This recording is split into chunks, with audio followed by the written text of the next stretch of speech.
ቆራጮች እንደሆናቸው በእርሻቸው ላይ ማልዱ ተባባሉ። ኑ እንሂድ እርሻዎቻችንን ሄደን አዝመራውን እንጨድ ድሃዎቹ ሳይመጡብን በፊት እያሉ ነው። እነሱ እዚያ መላእክቶች መጥተው እንዳጨዱላቸው አላወቁም። ይወታቻል። ድሃን በከለከሉ ጊዜ ነው ሰደቃን፣ ድሃን ዘካን በከለከሉ ጊዜ ነው ይህ ቅጣት የመጣባቸው። ፈንጠለቁ ወሁም የተካፈቱን አለ። እነርሱ የሚንሾካሸኩ ሆነው ሄዱም አለ። ማንንም አናስመጣም እዛ ማንም ሳይመጣ በፊት ምናምን እያወሩ እየተንሾካሸኩ ወደ እርሻቸው ጋር ሄዱ።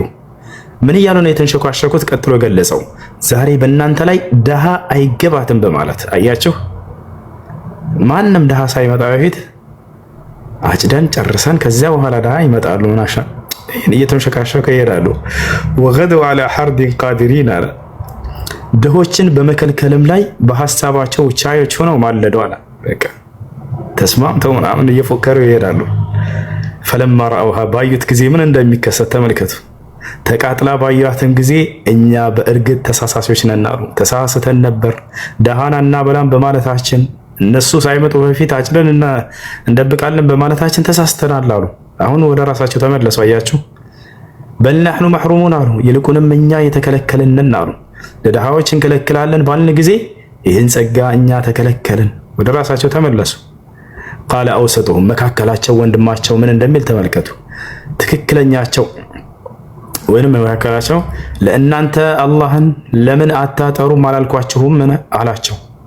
አላህን አትፈሩም ምን ለምን ድሃን ትከለክላላችሁ አላልኳችሁም ነበር እያለ ነው ይሄ። ከዚያ ሁላቸውም ምን አሉ? ቃሉ ሱብሓነ ረቢና ኢና ኩና ዛሊሚን ተጸጸቱ። ወዲያው ተውበት አደረጉ። ደስ የሚለው ጌታችን ጥራት ይገባው እኛ በዳዮች ነበርን አሉ። ምንድነው በደሉ? ድሃን አንሰጥም በማለታቸው። ዘካ ግዴታ ሆኖ ሳለ ከምታጭደው ነገር አልሰጥም ማለት ለድሃዎች፣ ከምታመርተው ምርት አልሰጥም ማለት፣ ከምታካብተው ሀብት ለድሃዎች አልሰጥም ማለት ይሄ በደል ነው። በራስህ ላይ ያመጣ በደል ነው።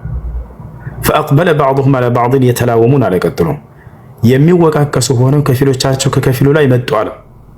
በቃ አንዱ ወደ ሌላው እየዞረ ይህን ማድረግ የለብንም ነበር እያሉ መወቃቀስ ጀመሩ። ቃሉ ያ ወይለና ኢና ኩና ጣጊን አለ። ቀጥሎ ዋ ጥፋታችን እኛ ድንበር ኃላፊዎች ነበርን አሉ። ያሰላም በቃ ወሰን አልፈናል። ምንድነው ድንበር ያለፉት? ድሃን አንሰጥም ብለው በመከልከላቸው ይወታቻላና ከዚያ ምን አሉ? አሳ ረቡና አን ዩብዲለና ኸይረን ሚንሃ ኢና ኢላ ረቡና ሌላ ይሰጠናል አምላካችን አላህ ብለው ወደ አላህ ተጠጉ። እኛ ወደ ጌታችን ከእጃችን ነንና አሉ ይላል። ተውበት አደረጉ። አላህ ከዚያ ምን አለ? ይሄን ምሳሌ የገለጸበት ምክንያት ከዛሊከ አልዓዛብ ቅጣቱ እንደዚህ ሆኖ አለ። የመጨረሻይቱም ዓለም ቅጣት ታላቅ ነው። የሚያውቁ በሆኑ ኖሮ በተጠነቀቁ ነበር አለ። ከዚያ በኋላ የቀጣዩ ዓለም በጣፈንታቸው ከሃዲያኖች ልክ እንዲሁ ነው። በምድራዊ ህይወታቸው ጸጋን እያትረፈረፉ ለምስኪኖች እየከለከሉ ልክ እንዲሁ ደግሞ ለአንዱ አምላክ አንገዛም ብለው ለጣዖት በመገዛታቸው ምንዳቸው በቀጣዩ ዓለም ቅጣቱ ልክ እንዲሆናል ካለ በኋላ አላህ ስለ ጀነት ሰዎች ደግሞ መጨረሻ ይነግረናል። አላህ ደስ የሚለው በቁርአን ላይ ምን እንደሆነ ታውቃላችሁ? ስለ እሳት ሰዎች ዕጣ ፈንታ ተናግሮ ስለ ጀነት ሰዎች ዕጣ ፈንታ ሳይናገር አይሄድም። ስለ ጀነት ሰዎች ቀድሞ ከተናገረ ስለ ጀሃነም ሰዎች ሳይናገር አይሄድም። አሁን ስለ እሳት ሰዎች ተናገረ አይደለ? ከዛሊከ አልዓዛብ ቅጣቱ በቀጣዩ ዓለም ለካህዲያኖች እንደዚህ እንደሚሆን ተናገረና ስለ ጀነት ሰዎች ሊነግረን ነው። ኢነ ሊልሙተቂነ ዒንደ ረቢሂም ጀናት ነዒም አለ። ለጥንቁቆቹ ወይንም አላህ ለሚፈሩት በጌታቸው ዘንድ መጠቀሚያ ገነቶች አሏቸው አለ። ለአማኞች በቀጣዩ ዓለም ገነት እንዳላቸው ተናገረ። ከዚያ ሙስሊሞቹን እንደ ካህዲዎች አደርጋለሁ እናደርጋለን በፍጹም አላደርግም አለ። ሙስሊሞች በቀጣዩ ዓለም ጀነት አላቸው ቃል በቃል አላህ ሱብሓነሁ ወተዓላ። ልክ እንዲሁ ደግሞ ከሃዲያኖች በቀጣዩ ዓለም እሳት እንዳላቸው ተናገረ።